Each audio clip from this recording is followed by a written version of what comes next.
Баршаңызға сәлем. Жоғарыда көріп тұрғандарыңыз бұл жаяу жүргіншілер өткелі. Оң жағымызда Халил Досмұхамедов атындағы Атырау университеті бар. Сол жағымызда Атырау облыстық әкімдігінің ғимараты бар.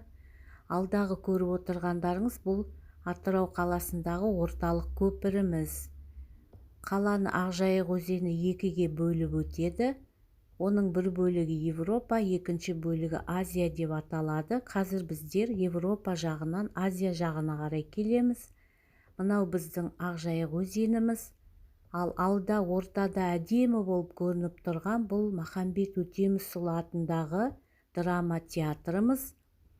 Мосттан түскеннен соң оң жағымызда Атырау облыстық кардио орталығы орналасқан. Сол жағымызда Ақжайық қонақ үйі орналасқан. Жолдың ортасындағы жасыл желек бұл біздің әуелден келе жатқан су бұрғағымыз. Алғашында гүл пішінінде болған, содан кейін бірнеше рет өзгеріске ұшыраған.